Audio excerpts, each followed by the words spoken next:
दोस्तों, आईआर के इस सेशन में आप सबका स्वागत है।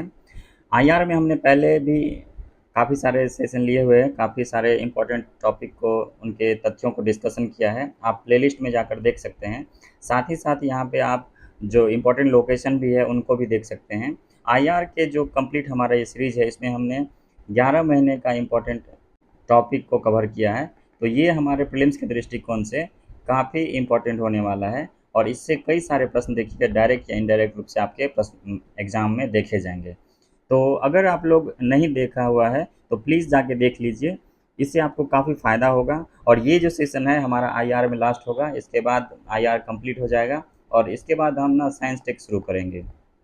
साइंस टेक को दूसरे आयामों से शुरू करेंगे, उसमें काफ़ी सारी चीज़ों को भी कवर करेंगे, जो छोटे-छोटे पॉइंट है उसको भी और जो कॉन्सेप्चुअल चीज़ है उनको भी, तो उसको भी आप लोग देखिएगा। आईआर और जो साइंस टेक है उसको मिला दें तो लगभग 20 क्वेश्चन आने वाले समय में आपको मिल सकता है, इसलिए ये दोनों सेक्शन काफ़ी इंपॉर्टेंट हो जाता है।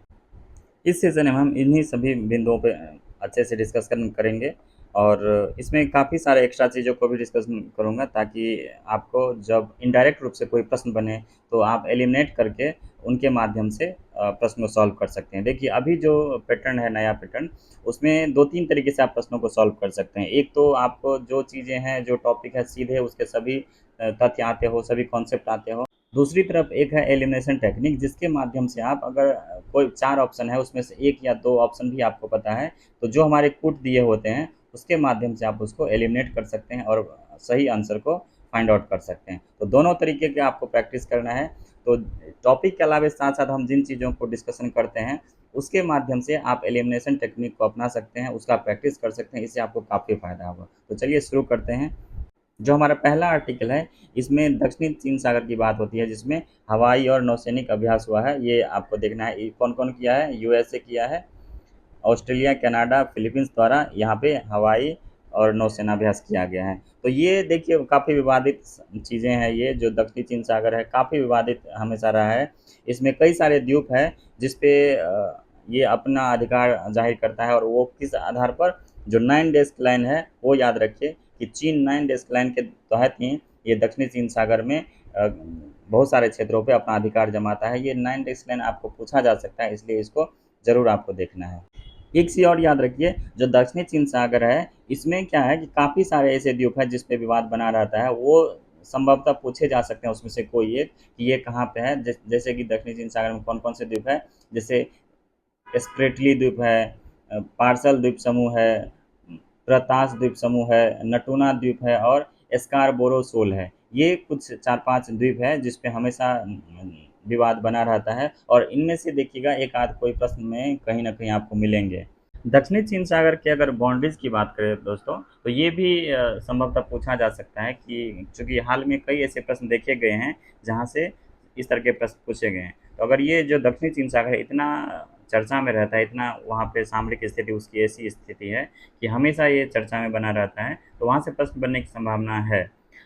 अगर उसके उत्तरी सीमा को देखें तो उत्तर में चीन और ताइवान है, पश्चिम में देखें तो वियतनाम, थाईलैंड, मलेशिया और सिंगापुर है, दक्षिण में इंडोनेशिया और ब्रुनई है तथा पूर्व में फिलीपींस से इसकी सीमा लगती है। तो ये कुछ चीज़ें आपको याद रखना होगा। यहाँ पे कुछ और चीज़ें हैं, जो ताइवान जल डमरूमध्य है, इसके द्वारा पूर्वी चीन सागर और लुजोन जो डल जमरूमध्य है, उसके साथ फिलीपींस सागर जो प्रशांत सागर महासागर में है उससे जुड़ा हुआ है। तो इन चीज़ों को भी आपको याद रखना है, ये 2-3 चीज़ों को, इससे भी प्रश्न बनते हैं। जो चीन है दक्षिणी चीन सागर पे अपना हमेशा से कब्जा और अधिकार जमाने की बात करता है, लेकिन अगर 2016 में अस्थायी मध्यस्थता न्यायालय पीसीए ने संयुक्त राष्ट्र समुद्री कानून अभिसरण जो है, अनक्लोज जो है, उसके आधार पे इसके दावे को नकार दिया था, लेकिन फिर भी ये उन चीज़ों को नहीं मानता है और हमेशा उस पे दावा को अपना करते रहता है। तो ये एक इम्पॉर्टेंट चीज़ हो जाता है कि ये जो अभिसरण है, संयुक्त राष्ट्र कानूनी अभिसरण, ये क्या है इसको जान लेते हैं, ये इम्पोर्टेंट हो सकता है एग्जाम के दृष्टिकोण से। ये यूएन क्लॉज जो है 1982 में इसको कंडक्ट किया गया था। ये क्या है, एक संयुक्त राष्ट्र समुद्री कानून है जो समुद्र के पर्यावरण से संबंधित चीज़ों की सुरक्षा करता है, उसके संरक्षण के लिए बनाया गया था। यह एक अंतर्राष्ट्रीय सम्मेलन है जो समुद्री पर्यावरण के संबंध में राज्यों के अधिकारों और दायित्वों को परिभाषित करके समुद्रों और महासागरों के लिए कानूनी रूपरेखा निर्धारित करता है। मतलब बहुत सारे देश अगर इस पे हम अपना अधिकार जमाने लगेंगे तो वही वो डिसाइड करेंगे किनका अधिकार है और किनका नहीं है। तो इस टॉपिक में इतना ही है चीज़ें जो आपको जानने को मिला है, तो इससे संभवतः प्रश्न कुछ बन सकते हैं। सभी टॉपिक के आगे एक प्रश्न दिया हुआ है, इस प्रश्न को आपको बनाना है इसके आधार पे। और चूंकि इनसे संबंधित चीज़ें हम डिस्कस कर दिए, हालांकि इसमें नहीं है इतनी सारी चीज़ें, लेकिन हमने जो डिस्कस किया उसके आधार पे इसको बनाना है बिना गूगल के सहायता से। दोस्तों, डिस्कशन के जो भी पीडीएफ होंगे अब से आपको टेलीग्राम पे मिल जाया करेंगे। आप इस क्यूआर को स्कैन कर लीजिए और वहाँ से सभी आपको पीडीएफ ये सभी और आने वाले जो भी होंगे सब आपको वहाँ पे मिल जाएंगे। जो हमारा अगला आर्टिकल है वो है रूस के ज़ेपोरिजिया परमाणु प्लांट के बारे में। तो ये काफ़ी इम्पोर्टेंट है, इसलिए कि इस पे अभी ड्रोन हमला हुआ है और इसमें भयंकर आग लगने की बात की गई है जो अंतर्राष्ट्रीय परमाणु ऊर्जा एजेंसी है उसके द्वारा। ये जो परमाणु प्लांट है ये कहाँ पे है?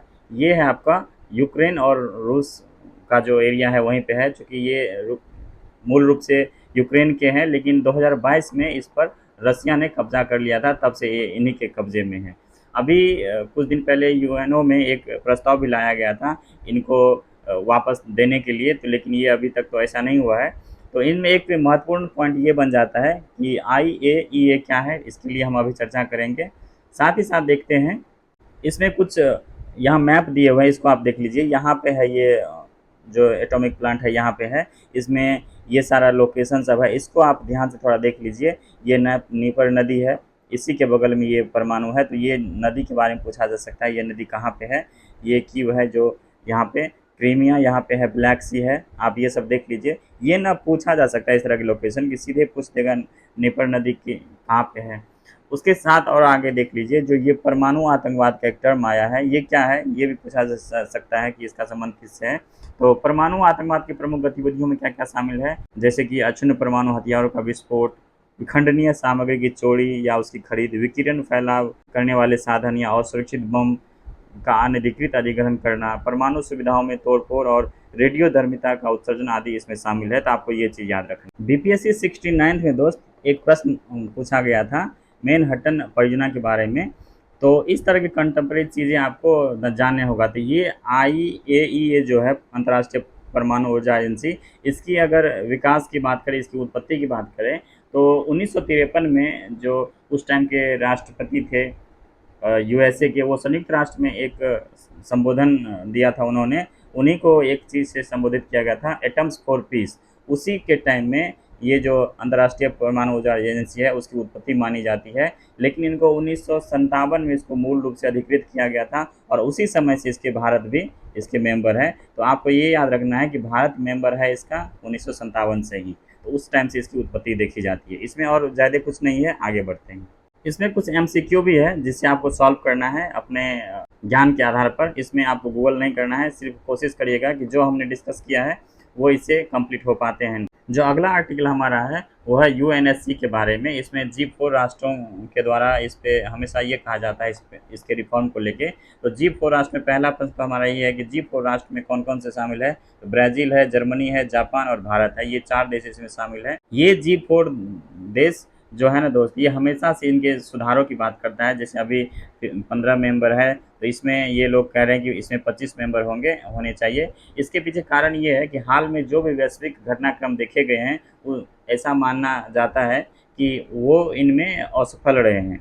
इसके कई सारे उदाहरण दिए जाते हैं, जैसे रसिया यूक्रेन युद्ध को भी देखा जा सकता है। साथ ही साथ इसमें प्रतिनिधित्व गैप भी है, जैसे कि आप देखिए अफ्रीकन कंट्री के हो गए, जो लैटिन अमेरिका है उसके हो गए, या इस तरह से बहुत सारे ऐसे देश हैं जिनको इनके डिसीजन में काफ़ी इसकी भूमिका होती है या इनका उस पर काफ़ी प्रभाव पड़ता है।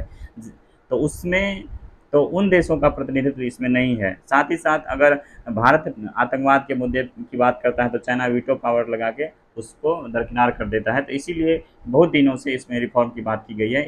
इसके रिफॉर्म के लिए हमेशा से, जैसे G4 कंट्री हो गए, उसके बाद एक कॉफ़ी क्लब है वो भी इसके लिए हमेशा से आवाज़ उठा रहा है। तो इन चीज़ों को आपको ध्यान में। कॉफ़ी क्लब क्या है? कॉफ़ी क्लब ना 1990 के दशक से ही जो परमानेंट मेंबर है यूएनओ में, तो उनके विस्तार की बात करते आ रहा है। तो उनमें जो लोगों का समर्थन उन्हीं के एक तरह से समूह को कॉफ़ी क्लब कहा जाता है। तो जब इससे प्रश्न बने कॉफ़ी क्लब क्या है, तो इसका संबंध यूएनओ से है, उनके जो परमानेंट मेंबर है उसमें विस्तार से है। तो आपको ये याद रखना। इसमें इन चारों देश के अलावा और बहुत सारे शामिल है, जैसे इटली है, पाकिस्तान, मेक्सिको, मिस्र, स्पेन, अर्जेंटीना, दक्षिण कोरिया जैसे 13 देश इसमें शामिल हैं। तो आपको ये याद रखना है। अगला आर्टिकल हमारा है आयुष मंत्रालय में विश्व स्वास्थ्य संगठन के द्वारा डोनर एग्रीमेंट साइन किया गया है। ये याद रखिए कि क्वेश्चन यही बन जाएंगे, इसमें कुछ भी और नहीं जानने की आवश्यकता है, सीधे पूछा जा सकता है कि डोनर एग्रीमेंट किनके द्वारा हुआ है, किनके बीच हुआ है। तो आयुष मंत्रालय जो भारत सरकार के है और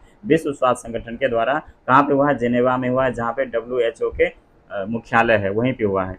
इस समझौते के तहत क्या किया गया है, गुजरात के जामनगर में WHO global traditional medicine centre की स्थापना की गई है। और इनमें ये कहा गया है कि अगले 10 वर्षों में 2022 से 2032 तक की अवधि में 85 मिलियन अमेरिकी डॉलर का दान किया जाएगा। विश्व स्वास्थ्य संगठन की बात करें तो इसमें लगभग 194 देशों में से 170 से अधिक देशों की 80% से अधिक आबादी वर्तमान में किसी न किसी रूप में पारंपरिक चिकित्सा का उपयोग करती है। तो इसी सब चीज़ के लिए कुछ घोषणा पत्र है, वो देख लीजिए।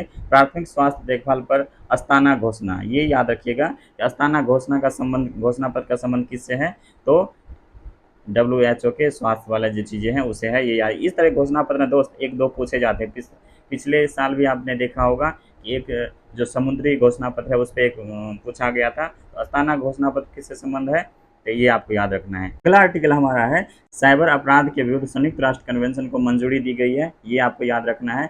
इस संधि का जो उद्देश्य है साइबर अपराध को अधिक कुशलतापूर्वक और प्रभावी ढंग से रोकना तथा उसका मुकाबला करना है। इसमें जैसे बाल यौन शोषण हो गए, धन शोधन हो गए, साइबर इत्यादि चीज़ों से संबंधित है। साइबर अपराध पर संयुक्त राष्ट्र की यह पहली वैश्विक संधि है। ये आपको याद रखना होगा कि ये इस तरह की पहली वैश्विक संधि है। इससे पहले जो बुडापेस्ट कन्वेंशन था, वैश्विक स्तर पर साइबर अपराध संबंधी कानूनों के लिए उन्हीं के दिशा निर्देश के संबंध में कार्य करता था, लेकिन इस तरह की ये पहली है।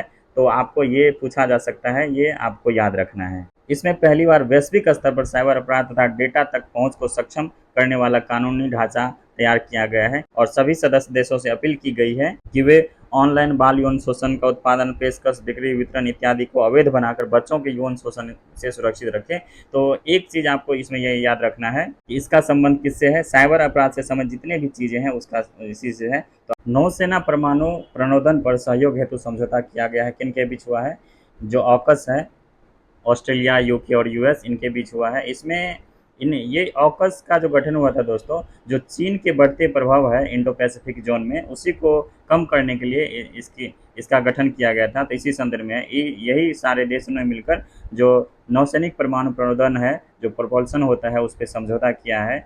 यह समझौता ऑस्ट्रेलिया में यूरेनियम संवर्धन या प्रयुक्त परमाणु ईंधन के पुनर्प्रसंस्करण की संभावना को समाप्त करता है तथा ऑकस साझेदारी को अंतर्राष्ट्रीय और प्रसार दायित्व का उल्लंघन करने से रोकता है। तो इसीलिए ये सारा चीज़ हुआ है। तो आपको ये याद रखना है। इस समझौते के अनुसार ऑस्ट्रेलिया अपनी पनडुब्बियों में उत्पन्न परमाणु अवशिष्ट प्रबंधन के लिए जिम्मेवार होगा। ये भी आपको याद रखना है। ऑकस रक्षा एवं सुरक्षा हितों को मजबूत करने के लिए वर्ष 2021 में ऑस्ट्रेलिया, अमेरिका और यूके के बीच हस्ताक्षरित एक त्रिपक्षीय सुरक्षा साझेदारी है। आपको ये याद रखना है। तो इसमें इतना ही है। इन चीज़ों को आपको याद रखना है कि ऑकस में कौन कौन है, इसके नाम में ही है, इसके जो लेटर है उसी से अल्फ़ाबेट से पता चल जाएगा और हाल में क्या हुआ है, तो ये आपको याद रखना। अगला आर्टिकल हमारा है संयुक्त राष्ट्र वैश्विक कर कन्वेंशन है। देखते हैं इसमें क्या है। ये अभी संयुक्त राष्ट्र में पारित किया गया है, उसको मंजूरी दी गई है। इसमें भारत ने इसका समर्थन किया है, मतदान किया इसका, जबकि औद्योगिक देशों जैसे ऑस्ट्रेलिया, इजराइल, जापान, ब्रिटेन और अमेरिका द्वारा इसके विरुद्ध मतदान किया गया है। तो ये याद रखना है कि किसने इसको स्वीकृति दी है, किसने इसका मतदान किया है और किसने इसका विरोध में मतदान किया है। इसका उद्देश्य निष्पक्ष, स्थिर, समावेशी और प्रभावी अंतर्राष्ट्रीय कर प्रणाली के लिए संयुक्त राष्ट्र वैश्विक कर संधि की स्थापना करना है। इनके उद्देश्यों में देख लीजिए क्या क्या शामिल है। अंतर्राष्ट्रीय कर सहयोग को मजबूती करना तथा उसे समावेशी तथा प्रभावी बनाना, डिजिटलीकरण और बड़ी बहुराष्ट्रीय कंपनियों के वैश्विक परिचालन सहित मौजूदा कर संबंधी चुनौतियों का समाधान करना, टिकाऊ विकास के लिए घरेलू संसाधनों को जुटाना तथा कर नीति का उपयोग करना, अदिस अबाबा कार्य एजेंडा तथा सतत विकास लक्ष्य के लिए 2030 एजेंडा के कार्यान्वयन में तेजी लाना। यही सारी चीज़ें हैं, आपको इसको ध्यान रखना है। एक चीज़ में और याद रखिए कि इसके तहत बहुराष्ट्रीय कंपनियों को जहां वे कार्य करती है प्रत्येक क्षेत्राधिकार में न्यूनतम कर दर का भुगतान करना अनिवार्य होता है। इसके तहत कॉरपोरेट मुनाफे का 15% की न्यूनतम प्रभावी दर से कर लगाया जाता है। तो अगला आर्टिकल हमारा है 26/11 की जो साजिशकर्ता थे, जो मुंबई अटैक हुआ था, काफ़ी भयावह स्थिति थी। उसमें जो तहव्वुर राना जो कनाडा के व्यवसायी थे, और उन्हीं को मुंबई आतंकवादी हमले में संलिप्तता के लिए भारत में वांछित है, जो अमेरिका भारत प्रत्यर्पण संधि के स्पष्ट प्रावधानों के तहत प्रत्यर्पित किया जा सकता है। तो इन्हीं के संदर्भ में है। इसमें जो कुछ चीज़ें हैं उसको आपको याद रखना है, जैसे प्रत्यर्पण के तहत कौन से अपराध आते हैं, तो इन चीज़ों को आपको याद रखना है। देखिए, जिन दो देशों के बीच संधि होती है, प्रत्यर्पण संधि होती है, तो उनमें वो उन अपराधों का व्याख्या होता है कि हमें किन किन अपराधों के लिए इन चीज़ों को शामिल करना पड़ेगा। और वो तब होता है जब, जैसे मान लेते हैं यूएसए और यहाँ अमेरिका, यहाँ पे इंडिया है, यहाँ पे भी उस अपराध को कानूनी रूप से अपराधी माना जाता हो और यहाँ पे भी उस तरह के कार्य को अपराध माना जाता हो, तो ही इस तरह के प्रत्यर्पण होते हैं। तो इसी के लिए ये सब संभव हो पाया है।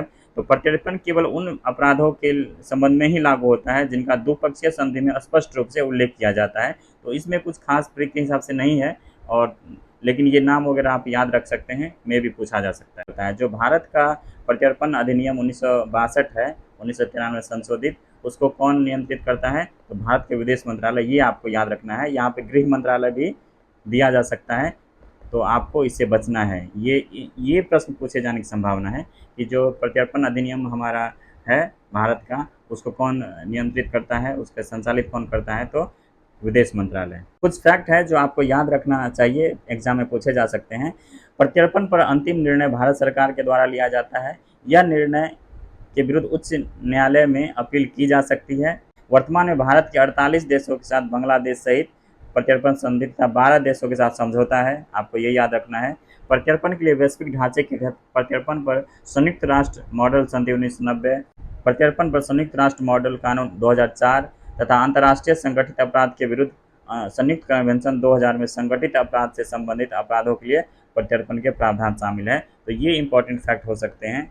इसको पॉलिटी से जोड़ा जा सकता है, दे देगा। प्रत्यर्पण के संबंधित जो भी कानून है उसको हम कहाँ अपील कर सकते हैं, या वो उस पर अपील नहीं कर सकते हैं, अंतिम निर्णय कौन लेता है, तो इस तरह की चीज़ों को आपको याद रखें। दोस्तों, एक चीज़ और जान लीजिए कि आईआर के इस वाले सेक्शन में हम अगस्त तक, जो हमारे अक्टूबर से लेके अगस्त तक के सभी इम्पोर्टेंट जो भी हमारे पॉइंट मुझे लगा उसको हमने डिस्कशन किया है क्रॉनिकल के मैगजीन से। और जो हमारे प्रीलिम्स है जो कि नवंबर में अब रिशेड्यूल हुआ है, उसमें देखिएगा जो लास्ट 3 मंथ है, मतलब कि अगस्त, सितंबर और अक्टूबर, ये 3 मंथ से ना आपको काफ़ी क्वेश्चन देखने को मिल सकता है। इसके पीछे कारण है, इस बीच में वैश्विक स्तर पे या भारतीय जो हमारे पॉलिटिकल सिस्टम है या आर्थिक व्यवस्था है, उसमें काफ़ी सारे ऐसे बदलाव हुए हैं जिनसे कि प्रश्न बनेंगे। तो हम क्या करेंगे, जब ये हमारा ख़त्म हो जाएगा तो हम, अगर आप लोग चाहेंगे तो मेरे कुछ नोट्स है तो उसको हम अगस्त, ठीक है, सितंबर और अक्टूबर का, ये आपको 5 से 6 मिनट के सेशन में डिस्कस कर देंगे। कब सब दिन संभव होगा तो थोड़ा थोड़ा करके। तो 5 मिनट आप खाते पीते देख सकते हैं, चाय पीते देख सकते हैं, तो आपका एक्स्ट्रा टाइम नहीं जाएगा। लेकिन उनसे जो प्रश्न बनेंगे बहुत ही अधिक संभावना होगी। तो अगस्त, सितंबर, अक्टूबर तीनों को मिक्स करके, जिसमें आईआर, नेशनल इकोलॉजी, इन्वायरमेंट हो सकते हैं, जो जनरल अवेयरनेस की चीज़ें होती है वो हो सकते हैं, आईआर तो हो ही जाएंगे, साइंस टेक के भी उसमें हो सकते हैं। तो इन सभी बिंदुओं को उसमें कवर कर लिया जाएगा। तो अगला हमारा जो आर्टिकल है वो है वियतनाम के प्रधानमंत्री की भारत की राजकीय यात्रा हुई है। तो इसके प्रीलिम्स से संबंधित इसमें कम फैक्ट है, मेंस से रिलेटेड ज़्यादा है, तो फिर भी देख लेते हैं। इसके जो प्रधानमंत्री है उसका क्या नाम है, फाम मिन चिन, ये आपको याद रखना है। इस दौरान दोनों देशों ने 2024 से 28 की अवधि के दौरान व्यापक रणनीतिक साझेदारी कार्य योजना को अपनाया है। इसमें सीमा शुल्क, क्षमता निर्माण, कृषि अनुसंधान एवं शिक्षा, विधि क्षेत्र, रेडियो एवं टेलीविजन तथा औषधीय पौधों के क्षेत्र में समझौता। तो यही पूछ देगा कि औषधीय पौधों के क्षेत्र में समझौता किन के बीच हुआ है, तो भारत और वियतनाम के बीच। रक्षा खरीद के लिए भारत द्वारा 300 मिलियन अमेरिकी डॉलर की ऋण सुविधा प्रदान करने पर समझौता किया गया है। वियतनाम ने आपदा रोधी अवसंरचना गठबंधन में शामिल होने का भी निर्णय लिया है। दोनों पक्षों ने कहा कि विस्तारवाद का नहीं बल्कि विकासवाद का समर्थन करते हैं तथा वे स्वतंत्र, खुले और नियम आधारित हिंद प्रशांत के लिए सहयोग करेंगे। तो इन्हीं सारी चीज़ों का है जो इनके संबंध है वियतनाम और एक तरह से भारत के बीच। 1972 में भारत ने वियतनाम के साथ पूर्ण राजनीतिक संबंध स्थापित किए थे। वर्ष 2016 में यह संबंध व्यापक रणनीतिक साझेदारी के रूप में उन्नत हो गए। तो इसके दोनों के बीच देखिए 2-3 चीज़ें और भी है, जैसे मेकोंग गंगा सहयोग है। भारत द्वारा भी माई सन यूनेस्को विश्व धरोहर स्थल का जीर्णोद्धार एवं संरक्षण करने के लिए किया जा रहा है। तो ये सारी चीज़ें हैं जो कि आपको याद रखना है। पिछले वाले सेशन में दोस्त हमने आईपीईएफ की आपूर्ति श्रृंखला परिषद का भी डिस्कशन किया था। इसमें कहा जाता है कि भारत को उपाध्यक्ष चुना गया है, ये आपको याद रखना है, ये काफ़ी इंपॉर्टेंट होगा, ये काफ़ी चर्चा में रहा है। आईपीईएफ के 14 सदस्य देशों द्वारा क्षेत्र में आर्थिक सहयोग बढ़ाने के लिए स्थापित 3 निकायों में से एक है, जिसमें आपूर्ति श्रृंखला परिषद, संकट प्रतिक्रिया नेटवर्क और श्रम अधिकार सलाहकार बोर्ड भी इसके हैं। तीन इसके स्तंभ एक तरह से पिलर है, ये आपको याद रखना है। आईपीईएफ समझौते के तहत भारत तथा अन्य 13 देशों ने आपूर्ति श्रृंखला लचीलेपन पर इन निकायों की स्थापना की है। आईपीएफ के 4 एक तरह से स्तंभ है: व्यापार, आपूर्ति श्रृंखला, स्वच्छ अर्थव्यवस्था, निष्पक्ष अर्थव्यवस्था। ये आपको याद रखना है, ये ना पूछे जा सकते हैं मुझे लगता है, तो इन चीज़ों को थोड़ा सा आप ध्यान से देखिए। हिंद प्रशांत आर्थिक ढांचे को वर्ष 2022 में टोक्यो में लॉन्च किया गया था, ये आपको याद रखना है। इसका उद्देश्य हिंद प्रशांत क्षेत्र में विकास, शांति, समृद्धि को बढ़ावा देने के लिए साझेदार देशों के बीच आर्थिक जुड़ाव को मजबूत करना है। उसके बाद आपको ये प्रश्न को भी सॉल्व करना है, इसको अपने से ही सॉल्व करिए और देखिए कि आप कितना कर पाते हैं। इसके लिए हमने डिस्कशन किया था। तो दोस्त ये रहा, इसमें जो भी अब इम्पोर्टेंट सेक्शन होंगे और डेली वाइज पे हम चाहेंगे उसको डिस्कशन करें, जो भी 4-5 मिनट के होंगे उसमें 8 से 10 टॉपिक को हम कवर करेंगे 5 मिनट में। तो मुझे लगता है वो उस तरह के फल काफ़ी अच्छे होंगे। उसके बाद हमारा साइंस टेक बचता है, उस पर भी हम आने वाले समय में काम करेंगे। तो आईआर का मैंने जितना आपसे प्रॉमिस किया था वो कंप्लीट हुआ। तो आई होप कि आप लोगों ने इस पर अच्छे से, आप लोगों ने भी रिवीजन किया होगा और मुझे उम्मीद है कि आप लोग को ये परीक्षा में हेल्प करेगा, इससे प्रश्न बनेंगे। मेरी शुभकामनाएं आप लोगों के साथ है। अगर आप लोग नए हैं तो इसको सब्सक्राइब कर लीजिएगा, आने वाले समय में आपको इससे काफ़ी फ़ायदा मिलेगा। जब प्रीलिम्स हमारा हो जाएगा तो हम बीपीएससी मेंस के लिए भी काफ़ी सारे काम करने वाले हैं इस पर। तो आप लोग बने रहिए इस चैनल पे। आप लोग का बहुत बहुत धन्यवाद।